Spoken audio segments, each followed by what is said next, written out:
الحمد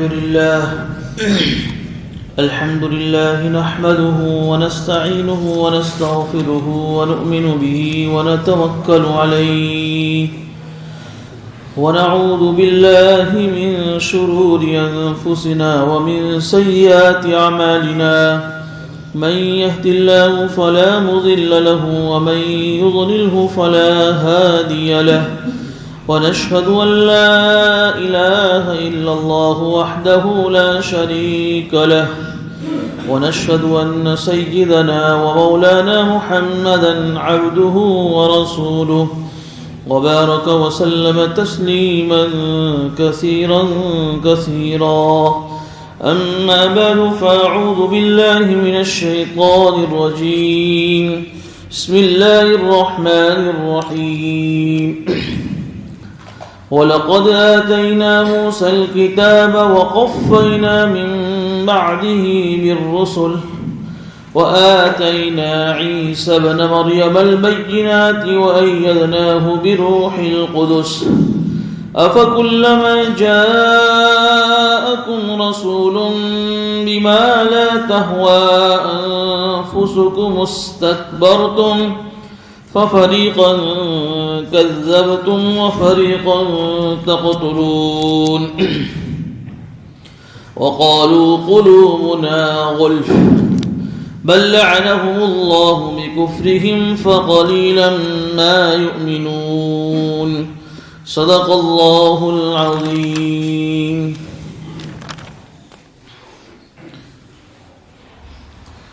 سورہ بقرہ کے رکو نمبر 11 کی تلاوت کی گئی ہے اور آیت نمبر 87 ہے۔ اس سے پہلے والے رکو میں رکو نمبر 10 کے اندر گزشتہ تفسیر میں ہم نے سنا اور مسلسل ہم پچھلی کئی تفسیروں سے ہم سنتے آ رہے ہیں کہ سورہ بقرہ کے اندر اللہ رب العزت نے بنو اسرائیل کے حالات کو بیان کیا ہے۔ آج کے اس رکوع کے اندر بھی انہی کے تعلق سے ایک مضمون ہے کہ بنو اسرائیل میں اللہ رب العزت نے حضرت موسیٰ علیہ السلام کو نبی بنا کر بھیجا تھا، اور یہ سلسلہ نبی بنانے کا اور بنو اسرائیل میں نبیوں کے بھیجنے کا مسلسل جاری تھا بنو اسرائیل میں۔ حضرت یحییٰ علیہ السلام، حضرت زکریا علیہ السلام، حضرت داؤد علیہ السلام، حضرت سلیمان علیہ السلام، جن کا تذکرہ قرآن کریم میں آپ کو الگ الگ صورتوں میں ملے گا۔ ہزاروں کی تعداد میں اللہ رب العزت نے بنو اسرائیل میں نبیوں کو بھیجا ہے، اور ایک کے بعد دیگر ایک کے بعد دوسرا نبی اللہ تعالیٰ موقع سے اس قوم کے اندر بھیجتا رہتا تھا تاکہ وہ ان کو سیدھی راستہ دکھائے اور ان کی صحیح رہبری کرے۔ اسی کا یہاں تذکرہ اللہ فرما رہے ہیں وَلَقَدْ آتَيْنَا مُوسَى الْكِتَابَ، کہ ہم نے حضرت موسیٰ علیہ السلام کو تورات نامی کتاب عطا فرمائی، اور پھر ان کے بعد وَقَفَّيْنَا مِن بَعْدِهِ بِالرُّسُلِ، کہ موسیٰ علیہ السلام کے بعد ہم نے رسولوں کا سلسلہ ایک کے بعد جاری فرمایا۔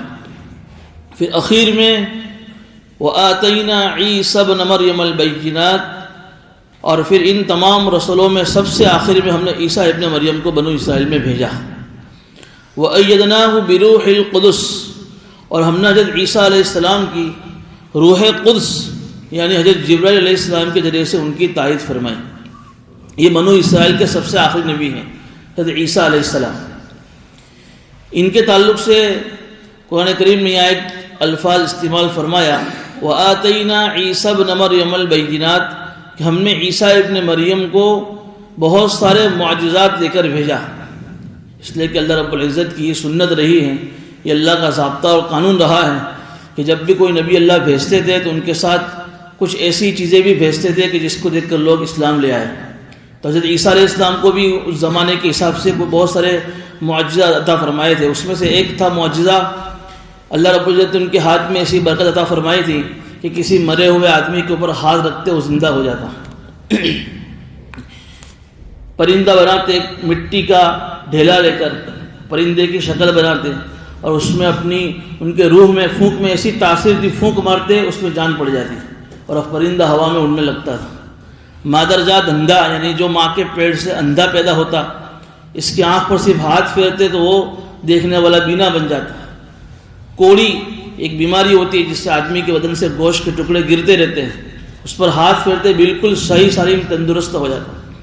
چونکہ وہ جس زمانے میں حضرت عیسیٰ علیہ السلام آئے تھے وہ طب کا زمانہ تھا، یونانی فلسفے کا زمانہ تھا، بڑی عروج پر اس زمانے کے حکیم بکرات سقراط بڑے بڑے ماہرین اس زمانے کے تھے، تو اس لیول کے حساب سے ان کو اس طرح کے معجزے عطا فرمائے تھے۔ اور ان کے ساتھ حضرت جبرائیل علیہ السلام کی خصوصی مدد بھی رہی ہے۔ یہاں اس کا تذکرہ اللہ فرما رہے ہیں وَأَيَّدْنَاهُ بِرُوحِ الْقُدُسِ کہ ہم نے حضرت جبرائیل علیہ السلام کے ذریعے سے ان کی خوب تائید کی۔ حالانکہ دنیا میں جتنے بھی نبی آئے ہیں، آدم علیہ السلام سے لے کر آخری نبی تاجدار مدینہ سرکار دو عالم صلی اللہ علیہ وسلم کے تک تمام نبیوں کے ساتھ حضرت جبرائیل علیہ السلام کی تائید رہی ہے، لیکن ان کے ساتھ خصوصی ان کی مدد رہی ہے۔ 3 موقع لکھے ہیں علماء نے کہ ان 3 موقعوں پر حضرت جبرائیل علیہ السلام نے ان کی خوب مدد کی ہے۔ پہلا موقع ہے حضرت عیسیٰ کی والدہ مریم، جن کا تذکرہ آپ انشاءاللہ جب سورہ مریم آئے گی بڑا تفصیل سے پڑھیں گے۔ یہ بھی بڑی پاکیزہ اور نیک عورت تھی۔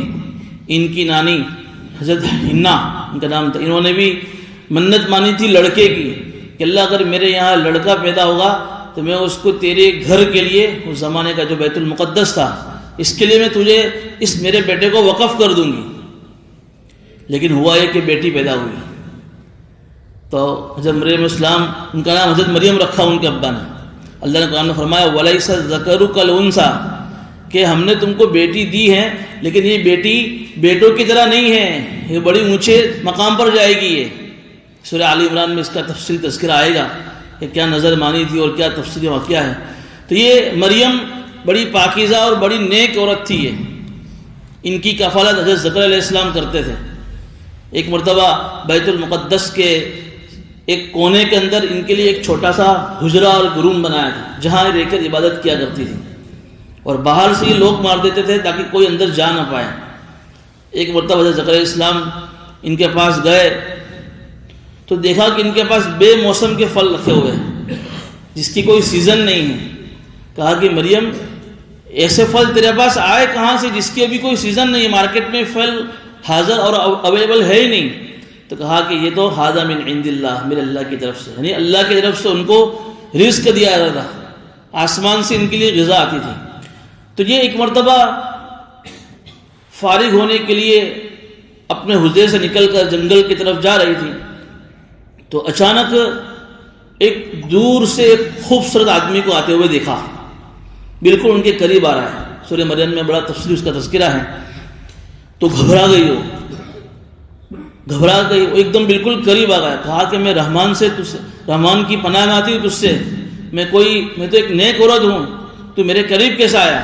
وہ حضرت جبرائیل علیہ السلام تھے جو انسانی شکل میں، جو ایک فرشتے تھے، حضرت دحیہ قلبی انہی کی شکل میں اکثر طور پر یہ آتے تھے۔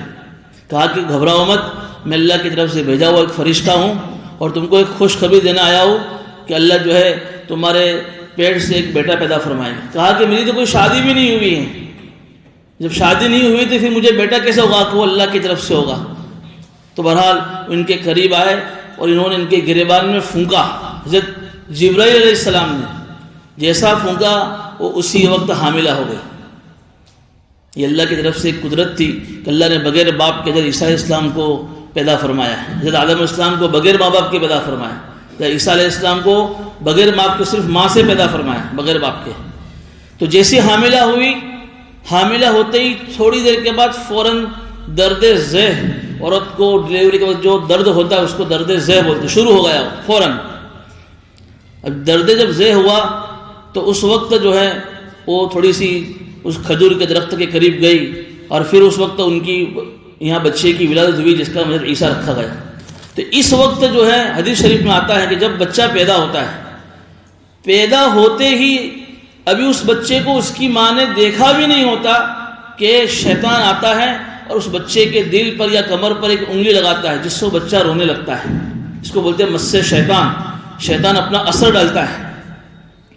دنیا کے اندر جتنے بھی بچے پیدا ہوتے ہیں ہر ایک کے ساتھ یہ معاملہ ہوتا ہے، ابھی اس کی ماں نے دیکھا نہیں ہوتا، اس سے پہلے شیطان آ جاتا ہے اور انگلی رکھ کر اپنا اثر ڈالنے کی کوشش کرتا ہے. اس حدیث شریف آتا ہے کہ جب پیدا ہو جائے بچہ پیدا ہو جائے تو اس کے جمڑے کان میں اذان کہو اور ڈابے کان میں تکبیر کہو.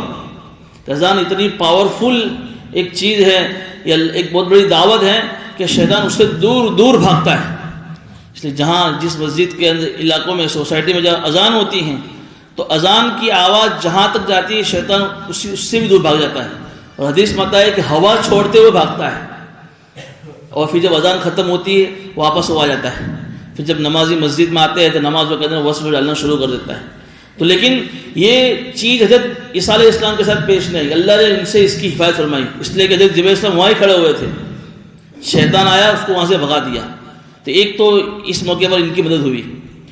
دوسرا حضرت عیسیٰ علیہ السلام کا ایک تو یہ موقع تھا. دوسرا ایک موقع تھا کہ جب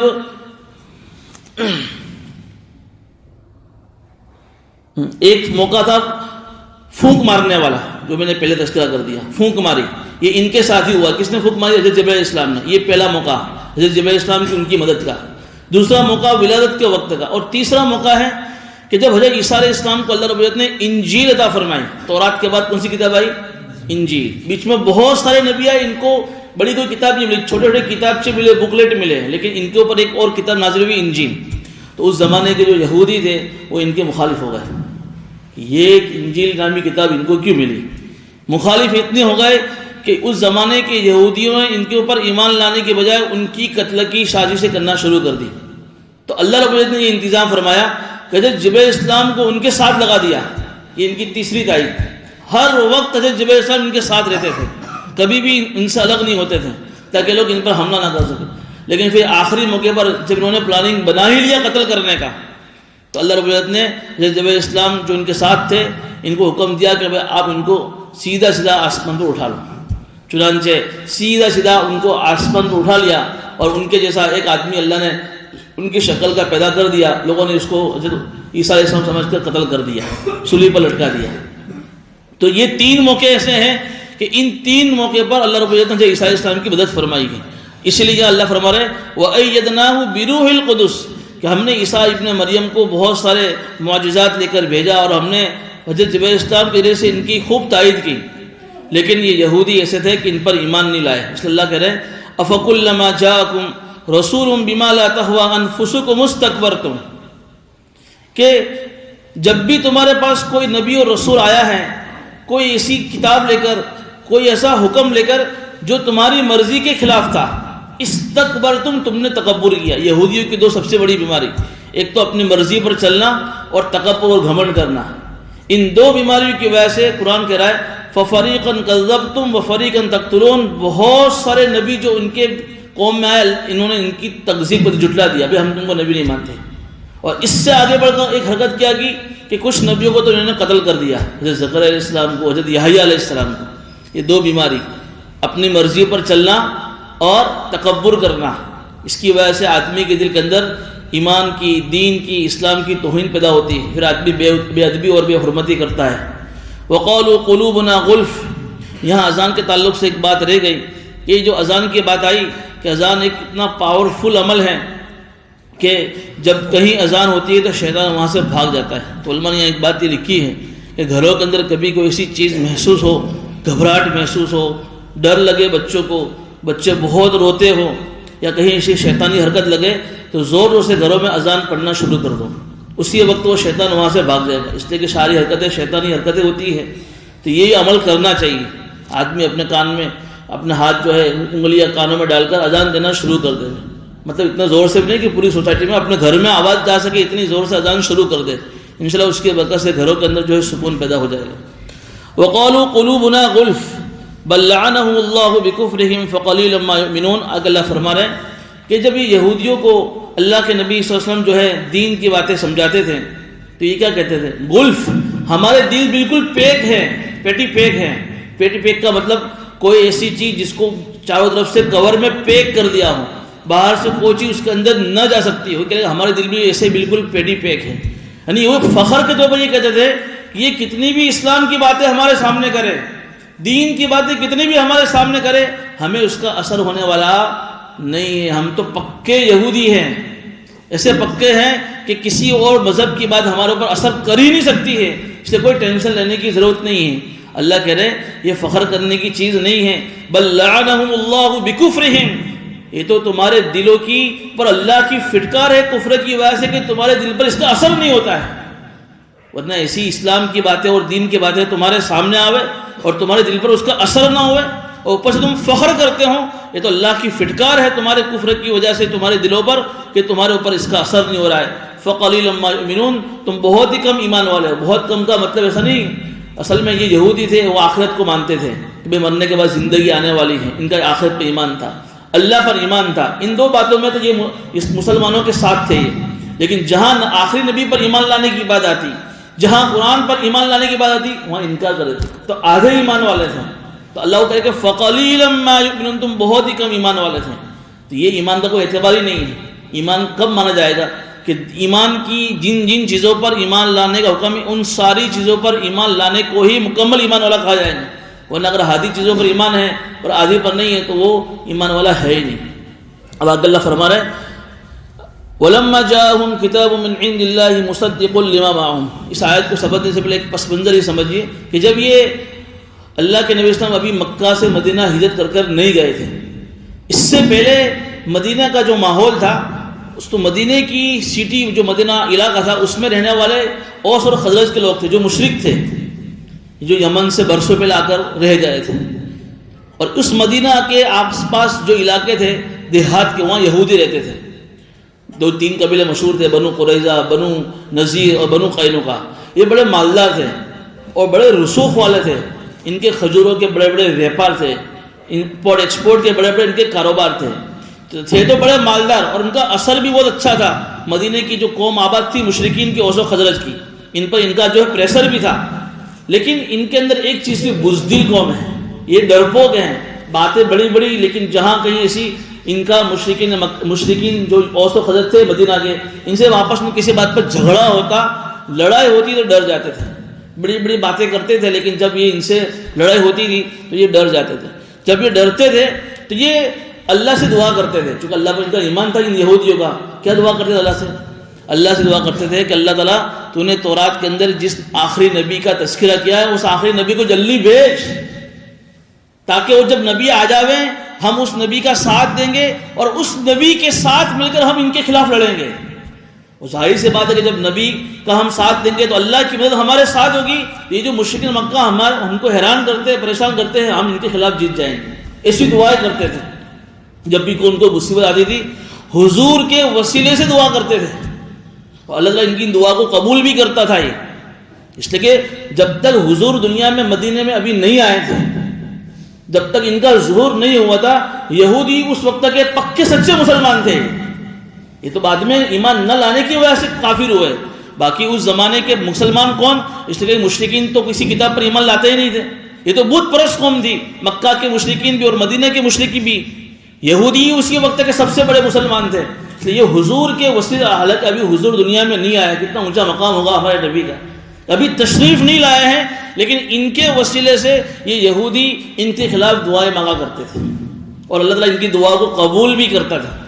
یہاں ہمارے علماء نے ایک بات لکھی ہے کہ حضور اکرم صلی اللہ علیہ وسلم کے وسیلے سے دعا یہ مانگنا چاہیے اور مانگ سکتے ہیں، وسیلہ کوئی منع نہیں ہے، لیکن اس میں اللہ کو محتاج اور مجبور نہیں سمجھے کہ اللہ بغیر وسیلے کے ہماری دعا قبول نہیں کر سکتا۔ اللہ قادر مطلق ہیں، اللہ کو کسی وسیلے کی کوئی ضرورت نہیں ہے، لیکن اللہ سے دعا مانگنے کا طریقہ جس حضور نے بتایا، حضور کا وسیلہ ہم دعا میں لے سکتے ہیں۔ ہمارے ایک بہت بڑے بزرگ ہیں حکیم الامت حضرت تھانوی رحمۃ اللہ علیہ، ان کے متعلق انہیں بھی کتاب میں سنا اور پڑھا کہ ان کا معمول تھا کہ ایک قصیدہ بردہ نامی ایک کتاب ہے، اس کتاب کا ایک شعر وہ ہر نماز کے بعد پڑھتے تھے 7 مرتبہ۔ اس کا مطلب یہ ہوتا ہے کہ اس شعر کے اندر حضور کے وسیلے سے ہر مشکل کو ختم کرنے کی اور ہر کام کو آسان بنانے کی دعا کی گئی۔ یہ شعر وہ ہر نماز کے بعد 7 مرتبہ پڑھتے تھے۔ میں نے سوچا وہ بھی میں آپ کو بتا دوں۔ وہ شعر یہ ہیں، سہل یا الہی کل صعب بحرمت سید الابرار سہل، ایک عربی کا شعر ہے، آپ اس کو یاد کر سکتے ہیں۔ ہر نماز کے بعد 7 مرتبہ اس شعر کو پڑھنا ہے، سہل یا الہی کل صعب بحرمت سید الابرار سہل۔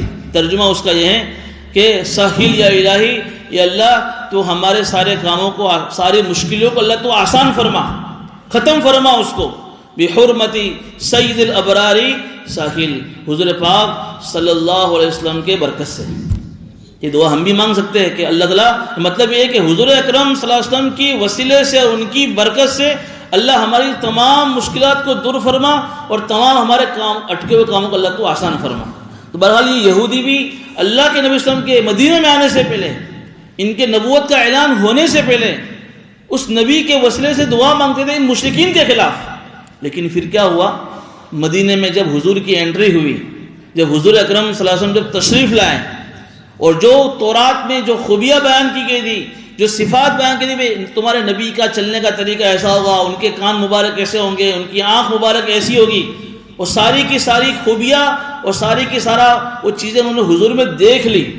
سورہ بقرہ میں آپ جب آئیں گے دوسرے پارے میں تو ان کے بارے میں اللہ فرما رہا ہے یعرفون کما یعرفون ابناہم، جس طرح ایک باپ اپنے بیٹے کو پہچان لیتا ہے نشانیوں سے، اس سے کہیں زیادہ انہوں نے حضور کو پہچان لیا تورات کی نشانیاں دیکھ کر۔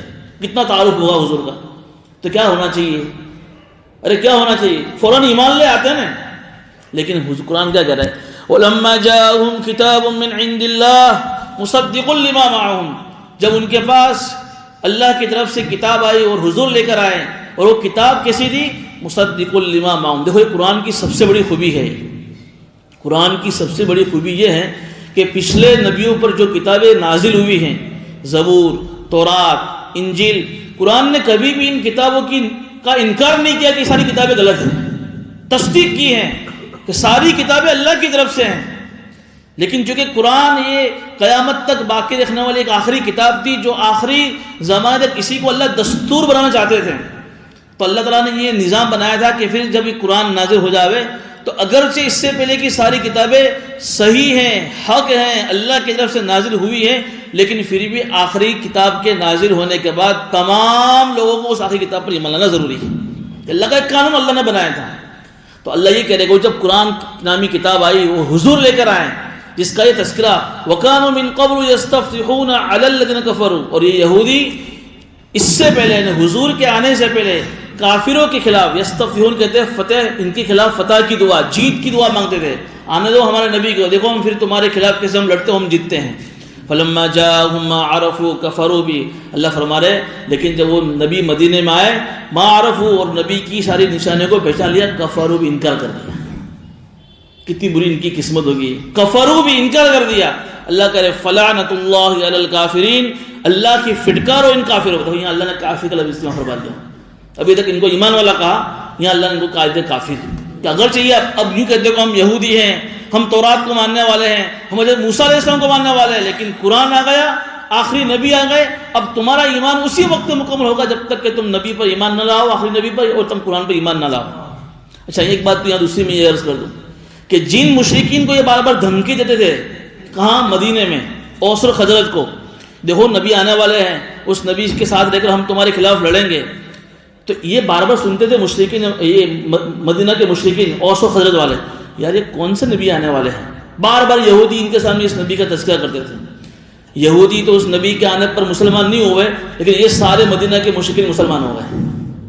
دیکھیے بتانے والا جس کو نبی کا علم تھا، جس نے خوب چرچے کیے نبی کے آنے کے، اس کی قسمت میں ہدایت نہیں تھی، وہ سب کے سب یہودی کافر ہو گئے، اور جو مشرک تھے، جو مسلمانوں کے اسلام کے دشمن تھے، وہ سب کے سب مسلمان ہو گئے۔ حضور کے مدینہ آنے سے پہلے جب حج کا موسم، حضور اکرم صلی اللہ علیہ وسلم کو مکی زندگی کے 10 سال میں کافروں نے خوب ستایا، آپ پوری زندگی سنتے رہے، خوب ستایا۔ 10ویں سال جس کو عام الحزن کے نام سے اسلام نے جو تاریخ میں بیان کیا ہے، 2 بڑی بڑی جو حضور کے اوپر صدمے آئے ہیں کہ جن دونوں سے حضور کو تسلی ملا کرتی تھی، پورا مکہ حضور کا دشمن تھا، صرف 2 ایسی شخصیت تھی جو حضور کی حوصلہ افزائی کرتی تھی، جن سے حضور کو کچھ حوصلہ ملتا تھا۔ ایک ان کی لاڈلی چہیتی بھی حضرت خدیجہ، ان کا انتقال ہو گیا، بہت صدمہ ہوا حضور کو، بہت صدمہ ہوا۔ اس لیے تو حضرت خدیجہ جب تک حضور کی نکاح میں رہی، حضور نے دوسرا کوئی نکاح نہیں کیا ہے۔ 25 سال کی عمر میں حضور کا نکاح حضرت خدیجہ سے ہوا، اور جب 50 سال کے ہوئے، 25 سال نکاح کو ہوئے، 25 سال تک کوئی دوسرا نکاح نہیں کیا حضرت خدیجہ کے علاوہ۔ وہ انتقال کر گئی، پھر دوسرے نکاح کیے، بہت تائید کی ہے، بہت تائید کی حضرت خدیجہ نے۔ سب سے بڑا صدمہ اور دوسرا صدمہ ان کے چچا ابو طالب جو ایمان تو نہیں لائے تھے لیکن ان کے چچا کے ہوتے ہوئے یہ ابو جہل کی، ابو لہب کی، عتبہ کی، ربیہ کی، شیبہ جو بڑے بڑے سردار اور چودھری تھے، ان کی کسی کی ہمت نہیں تھی نبی کے شان میں گستاخی کرنے کی. پیٹھ پیچھے خوب پلاننگ کرتے تھے حضور کے خلاف، لیکن مکہ میں کسی کی ہمت نہیں تھی کہ جا کر نبی کے سامنے نبی کی گستاخی کرے. لیکن جس سال ابو طالب کا انتقال ہوا حضور کو اسی سال ابو طالب کا بھی انتقال ہو گیا. اب حضور کی ہمت ٹوٹ گئی کہ اب مجھے کوئی امید نہیں ہے مکہ والوں سے. 10 سال ہو گئے. پھر حضور نے طائف کا رخ کیا کہ چلو طائف میں بھی ایک بہت بڑا قبیلہ بنو ثقیف ہے، وہاں بھی بڑے بڑے لوگ رہتے ہیں، میں ان کے پاس جاؤں کہ اگر ان کے کچھ مالدار اور چودھری قسم کے لوگ ایمان لے آئیں گے تو کچھ ہو سکتا ہے کہ اللہ تعالیٰ ان کے ذریعے سے اسلام کو پھیلائے. لیکن ان کی قسمت میں بھی ہدایت نہیں تھی. اس طائف سے جب مایوس ہو کر جب حضور آئے ہیں واپس مکہ، پھر اس وقت جب حج کا موسم آیا ہے، اس لیے کہ اس زمانے میں بھی مشرک بھی حج کرتے تھے لیکن ان کا حج کا طریقہ الگ ہوتا تھا. وہ حج کے زمانے میں ننگے ہو کر حج کا کعبۃ اللہ کا طواف کرتے تھے، تالیاں بجاتے تھے، سیٹیاں مارتے تھے، یہ ان کا حج تھا. لیکن آنے والے حاجیوں کی خوب خدمت کرتے تھے، خوب سیوا کرتے تھے ان کی. تو مشرک بھی جو مدینہ میں تھے وہ بھی حج کرنے آئے. تو حضور اکرم صلی اللہ علیہ وسلم جب حج کا موسم ہوتا تھا تو وہاں جو اس زمانے کی آج کی بلڈنگیں تو نہیں تھی، لوگ خیمے بنا کر رہتے تھے. خیمے کے اندر حضور اکرم صلی اللہ علیہ وسلم ایک ایک خیمے والوں کے پاس جاتے تھے. آج جو ہمارے بزرگوں کی جو ترتیب ہے اسی نہج پر ہے. ایک ایک خیمے والوں کے پاس جا کر ان کو اسلام کا پیغام سناتے تھے اور یوں کہتے تھے کہ تم میری بات کو مانو، اگر تم میری بات کو مانو گے اور جو میں بتا رہا ہوں اس پر عمل کرو گے تو میں تم کو جنت کی گارنٹی دیتا ہوں. لیکن مکہ کے جو قافلے کوئی ان کی بات کو سنتا نہیں تھا، کوئی دھکے مارتا تھا، کوئی تھوکتا تھا. بڑا لمبا ہی ہوا. میں جو عرض کرنا چاہتا ہوں اس موقع پر مشرک مدینہ کے جو مشرک تھے کچھ خزرجی لوگ وہاں سے مدینہ سے حج کرنے آئے تھے. انہوں نے دیکھا ہاں یار یہ وہی نبی لگتا ہے جس کی مدینہ کے یہودی ہم کو دھمکی دیتے ہیں. کہا کہ لاؤ ان کی بات تو سنیں. تو ان مدینہ کے مشرکین نے ان اللہ کے نبی کی بات کو حج کے موسم میں سنا. چونکہ وہ یہودی کہتے تھے تو انہوں نے اسی وقت کلمہ پڑھ لیا. دیکھیے یہودی مسلمان نہیں ہو سکے. اس سے پہلے انہوں نے کہا کہ یہودی مدینہ میں یہ نبی آوے اور یہودی ان کے ہاتھ پر اسلام کو، اس سے پہلے ہم ہی کیوں اس نبی پر ایمان نہ لائے. اگر یہ سچے نبی ہے. 6 جو ہے یہ خزرجی مسلمان ہو گئے. دوسرے سال پھر دوسرے 72 لوگوں کو لے کر آئے، وہ سب کے سب مسلمان ہو گئے حضور اکرم صلی اللہ علیہ وسلم کے ہاتھ میں. حضور نے دیکھا کہ مدینہ کا ماحول ہموار ہو رہا ہے. انہوں نے حضور کو دعوت دی کہ نبی اللہ یہ مکہ والے آپ کو پریشان کر رہے ہیں، طائف والے نے آپ کو اتنا ستایا ہے، آپ ہمارے مدینہ میں آ جاؤ.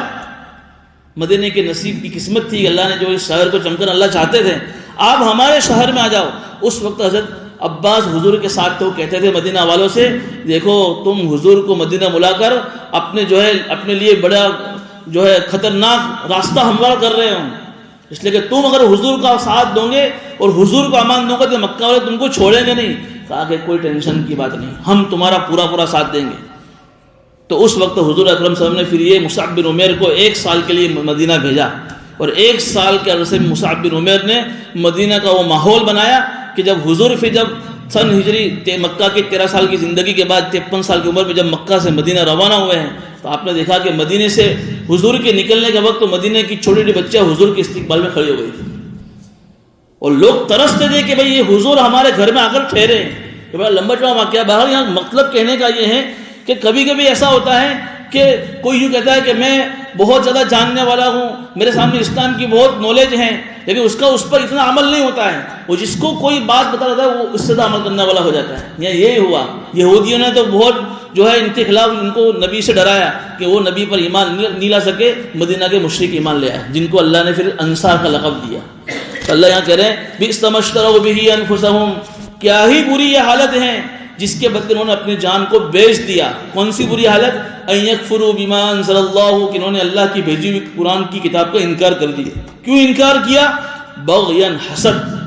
یہ یہود کی تیسری بیماری جلن، حسد. کیا حسد تھا میں پہلے بھی بتا چکا ہوں. حضرت ابراہیم علیہ السلام کے 2 بیٹے اسحاق علیہ السلام، اسماعیل علیہ السلام. اسحاق علیہ السلام کے بیٹے تھے یعقوب علیہ السلام، حضرت ابراہیم علیہ السلام کے پوتے. ان کا دوسرا نام تھا اسرائیل. ان کے 12 بیٹے، ان سے جو خاندان چلا بنو اسرائیل. تو ان کے اندر ہزاروں نبی انہی کے اندر آئے. بنو ابراہیم علیہ السلام، اسحاق علیہ السلام، یعقوب علیہ السلام، جو نبیوں کا سلسلہ شروع ہوا حضرت عیسیٰ علیہ السلام تک 4,500 نبی بنو اسحاق میں سے آئے. لیکن حضرت ابراہیم علیہ السلام کے دوسرے بیٹے حضرت اسماعیل علیہ السلام جو ان کے کیا لگے؟ یعقوب کے چچا لگے، یہ بھتیجے ہیں، یہ چچا ہیں۔ تو آخری نبی خاتم النبیین جو یہ اسماعیل اسلام کی اولاد کو جو آج کل عرب ہے، یا اسماعیل اسلام بھی خاندان سے، تو یہ آخری نبی اللہ کے رسول اس خاندان میں آنے کے بجائے اس خاندان میں آ گئے۔ تو یہ ان کو جلن ہو گئی کہ یار یہ تو ہمارے لینے کا تھا، یہ کیا ہو گیا؟ ہزاروں کی تعداد میں ہمارے پاس، اور آخری نبی جو ہمارے لیے سب سے بڑی فخر کی چیز تھی، یہ ان کے خاندان میں، حالانکہ سب سگے تھے، بھتیجے چچا ہو رہے تھے، لیکن جلن ہو گئی، دشمنی ہو گئی۔ اب ہم ایمان نہیں لائیں گے، چاہے پھر وہ کتنے بھی حق پر ہو۔ ضد، حسد، جلن ایسی چیز ہے کہ آدمی اس کی وجہ سے بہت ساری دین کی نعمتوں سے محروم ہو جاتا ہے۔ بغیاً ان ينزل اللہ من فضلہ علی من یشاء من عباد، اللہ کہہ رہے یہ جلن کرنے کی کیا چیز ہے؟ یہ تو اللہ کا فضل ہے۔ نبی کس کو بنانا، رسول کس کو بنانا، یہ تو اللہ کا فضل ہے، اللہ کی مرضی، اللہ جس کو بھی چاہیں۔ یہ تمہاری اجراداری تھوڑی ہے کہ تم کہو گے ہم اسی تمہارے خاندان میں نبی بھیجیں گے۔ خاندانی تعصب، میں اسی خاندان کا، میں اسی قوم کا، میں اسی سماج کا۔ اللہ کے یہاں تقوی کا معیار ان اکرمکم عند اللہ اتقاکم، اللہ کے یہاں کوئی گورا، کوئی کالا، کوئی عربی، کوئی حبشی، اللہ کی اس کی کوئی ویلیو نہیں ہے۔ اللہ کے یہاں تو تقوی کا معیار ہے۔ اللہ یہی کہہ رہے فباؤ بغضب علی غضب، جس کا نتیجہ یہ ہوا کہ غضب اوپر غضب، ڈبل اللہ کی ناراضگی لے کر یہ لوٹے۔ ایک تو کفر کیا، نبی کی بات کو نہ مانا، اور دوسرا حسد کیا۔ وللکافرین عذاب مہین، اللہ فرما رہے ہیں کہ کافروں کے لیے رسوا کرنے والا عذاب۔ دنیا میں تو ان کو اللہ نے نعمت سے محروم کیا، جب یہ قیامت میں آئیں گے اللہ ذلیل کرنے والا ان کو عذاب دے گا۔ دیکھیں یہاں مفصل ایک بات لکھی ہے کہ مسلمانوں کو بھی اللہ تعالیٰ جہنم میں ڈالے گا ان کے گناہوں کی وجہ سے، لیکن وہ ذلیل کرنے کے لیے نہیں، ان کو ان کے گناہوں سے پاک صاف کرنے کے لیے۔ تو وہ عذاب ذلیل کرنے والا نہیں ہوگا، لیکن کافروں کو جو عذاب ہوگا وہ ذلیل کرنے والا ہوگا۔ وَإِذَا قِيلَ لَهُمْ آمِنُوا بِمَا أَنزَلَ اللَّهُ قَالُوا نُؤْمِنُ بِمَا أُنزِلَ إِلَيْنَا، اب جب ان سے یہ بات کہی جاتی تھی، یہ یہودیوں سے، یہ آخری آیت پڑھ کر میں اپنی بات کو ختم کر رہا ہوں، یہودی سے آخری بات کہی جاتی تھی، بار بار اللہ کے نبی صلی اللہ علیہ وسلم کو سمجھاتے تھے بھئی نبی پر ایمان لے آؤ، یا آخری کتاب پر ایمان لے آؤ، تو ان کا ایک ہی نعرہ ہوتا تھا، حضرت موسیٰ سب سے افضل نبی، تورات کتاب سب سے آخری نبی، بس۔ اس نہ انجیل کو مانیں گے، نہ قرآن کو مانیں گے، نہ عیسیٰ کو مانیں گے، نہ محمد کو مانیں گے صلی اللہ علیہ وسلم۔ ان کا یہ دعویٰ تھا۔ تو اللہ ان سے یہ کہہ رہا ہے وَإِذَا قِيلَ لَهُمْ آمِنُوا، جب ان سے کہا تھا کہ ایمان لے آؤ بِمَا أَنزَلَ اللَّهُ، قرآن کے اوپر، قَالُوا نُؤْمِنُ، ہم تو اس کتاب پر ایمان لائیں گے جو ہمارے نبی پر نازل ہوئی ہے، وَيَكْفُرُونَ بِمَا وَرَاءَهُ، ہم کو دوسری کوئی کتابوں کی ضرورت ہے ہی نہیں، انجیل کی ضرورت نہیں ہے، قرآن کی ضرورت نہیں، ہم تو اس کا انکار کر رہے ہیں۔ اب اللہ ان کو جو ہے 3 سوال کر رہا ہے۔ یہ نبی جب ان کو 3 باتیں پوچھے ہو، بڑی تورات پر ایمان لانے کی باتیں کرتے ہو کہ ہم تورات کے پکے ایمان والے ہیں، قُلْ فَلِمَ تَقْتُلُونَ انبیاء اللہ من قبل ان کنتم مؤمنین، کہ تم جس تورات کتاب پر ایمان لانے کی بڑی بڑی باتیں کرتے ہو، تو اس تورات کتاب کے اندر جب یحییٰ علیہ السلام کا، جب زکریا علیہ السلام کا بھی تذکرہ تھا، تو تمہارے تورات کتاب کے مطابق یہ تمہارے نبی تھے، پھر تم نے ان کو قتل کیوں کیا؟ بھئی ایمان لانے کا مطلب کیا ہوتا ہے کہ اس کتاب کی ساری باتوں کو ماننا، تو پھر تم نے اس کتاب میں جس نبیوں کا تذکرہ ہے اس کی وجہ سے نبی حق ہوئے، تو پھر تم نے نبیوں کا قتل کیوں کیا؟ مطلب یہ کہ تم خالی نام کی باتیں کرتے ہو تورات پر ایمان لانے کی، باقی تمہارا تورات پر بھی ایمان نہیں ہے کہ نہیں؟ دوسرا اللہ سوال کر رہا ہے وَلَقَدْ جَاءَكُم مُوسَىٰ بِالْبَيِّنَاتِ ثُمَّ اتَّخَذْتُمُ الْعِجْلَ مِن بَعْدِهِ۔ دوسری بات آگے چلے جاؤ، موسیٰ علیہ السلام جب تمہارے پاس بہت سارے معجزات لے کر آئے تھے، ان کو اللہ نے جو ہے لاٹھی دی تھی معجزے کی شکل میں، ان کو اللہ نے جو ہے وہ ہاتھ دیا تھا، بغل میں ڈالتے خوش ہو گیا تھا۔ پھر جب وہ تورات نامی کتاب لینے کے لیے گئے تھے تو تم نے اس کے انتظار میں کیا کیا تھا؟ ارے پیچھے پڑھا نا ہم نے کہ موسیٰ علیہ السلام جب تورات لانے کوہ طور پر گئے تھے اور ہارون علیہ السلام کو سونپ کر گئے تھے پوری بنی اسرائیل کو، تو وہ سامری نامی آدمی نے کیا کیا؟ بچڑا بنایا، گائے بنائی سونے کی شکل کی، اور تمام اکثر نے اس کی پوجا کر ڈالی، یعنی کفر کیا۔ تو تورات کا انتظار کا مطلب یہ ہوتا ہے کہ تم نے گائے کی پوجا کر لی؟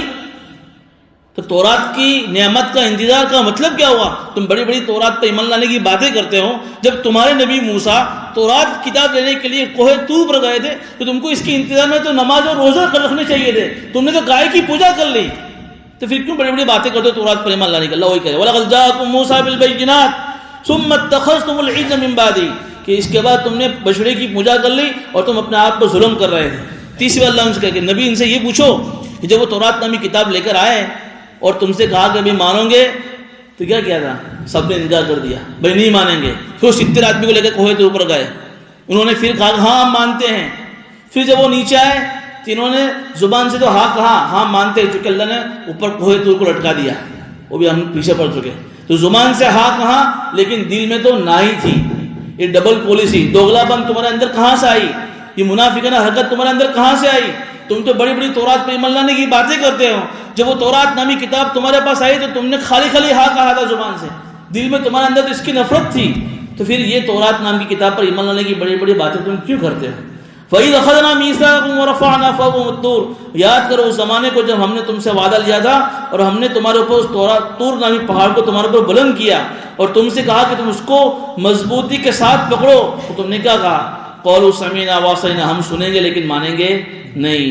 وَأُشْرِبُوا فِي قُلُوبِهِمُ الْعِجْلَ بِكُفْرِهِمْ، اللہ کہہ رہے کہ تورات نامی کتاب آ جانے کے بعد بھی زبان سے ہاں دل سے نہ، یہ دوغلا پنی، یہ منافقانہ حرکت کیوں کی؟ کہ یہ اس سے پہلے گائے کی پوجا کر چکے تھے جس کی وجہ سے یہ کافر ہو گئے تھے، تو اس کی توبہ آ گئی تھی، کچھ کو اللہ نے قتل کر دیا اس کی توبہ میں، کچھ کو اللہ نے معاف بھی کر دیا، لیکن کہتے ہیں نا کہ جب آدمی کسی گناہ کو کرتے کرتے کرتے اس گناہ کی محبت جب آدمی کے دل میں بیٹھ جاتی ہے، اگر جو اس سے توبہ کر چکا ہے، مثال کے طور پر فار ایگزامپل ایک آدمی کو شراب پینے کی عادت ہے، لیکن اس نے جب سنا کہ شراب اسلام میں حرام ہے تو اس نے توبہ کر لی، لیکن چونکہ ابھی بھی شراب چھوڑی ہے تو شراب کی محبت اس کے دل میں اتنی ہے کہ اس کو بار بار شراب پینے کی تمنا ہوتی ہے۔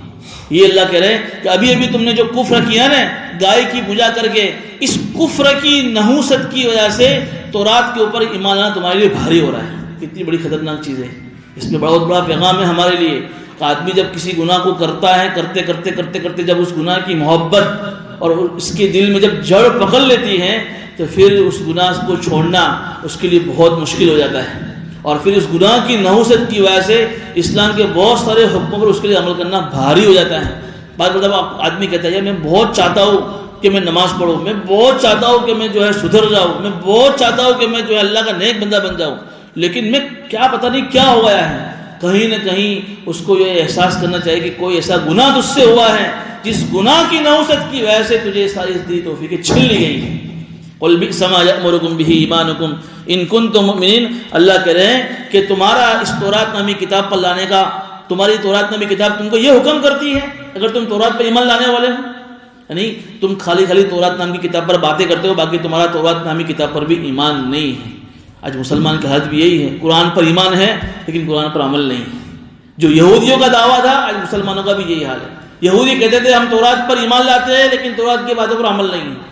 مسلمان کا حال بھی یہ کہ تو قرآن پر ایمان ہے لیکن رشوت کھا رہے، قرآن پر ایمان ہے سود کھا رہے، قرآن پر ایمان ہے لوگوں کے حق دبا رہے، قرآن پر ایمان ہے وارثہ میں گڑبڑیاں ہو رہی، قرآن پر ایمان ہے جھوٹ دھوکا فراڈ سب کچھ ہو رہا ہے۔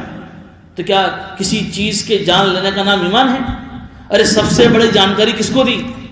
کس کو دی؟ شیطان سب سے بڑا جاننے والا تھا دین کا، تو کیا شیطان سب سے بڑا مسلمان تھا؟ وہ صرف جانتا تھا، مانتا نہیں تھا وہ، تو اس کی وجہ سے اس نے تکبر کیا اور اللہ نے ہمیشہ اس کو اپنے دربار سے نکال دیا۔ تو ایک چیز ہے جاننا، ایک چیز ہے ماننا۔ ہم کو اسلام کی بہت معلومات ہیں، کہتے ہیں یہ آدمی کو اسلام کی بہت نالج ہے، اس کو اسلام کی بہت معلومات ہیں، اس نے اسلام پر بہت ریسرچ کیا ہے، لیکن اگر اس کا اسلام اس پر عمل نہیں ہے تو کوئی فائدہ نہیں اس تمہاری نالج کا۔ ورنہ آج ہم مسلمانوں سے زیادہ یہودی جو مغربی ممالک میں جس کو ہم مستشرقین کہتے ہیں، قرآن کے حافظ ہیں، وہ تورات پر ایمان لیکن قرآن کے حافظ ہیں، بخاری شریف ان کو زبانی یاد ہے، حدیث کی بڑی بڑی کتاب ان کو زبانی یاد ہے، تو کیا ہم ان کو مسلمان کہیں گے؟ یہ صرف انہوں نے جو ہے صرف جانا ہے، معلومات کی ہے، ریسرچ کی ہے، لیکن ان کا اس پر دل سے ایمان نہیں ہے، عمل نہیں ہے، تو یہ مسلمان نہیں ہے۔ تو ہمیں بھی جو ہے اس پر غور کرنے کی ضرورت ہے۔ ہم اپنا آپ کو مسلمان کہتے ہیں تو ہمارا قرآن پر کتنا عمل ہے؟ اللہ پاک سے دعا ہے کہ اللہ پاک ہمیں بھی صحیح معنوں میں ایمان والا بنائے۔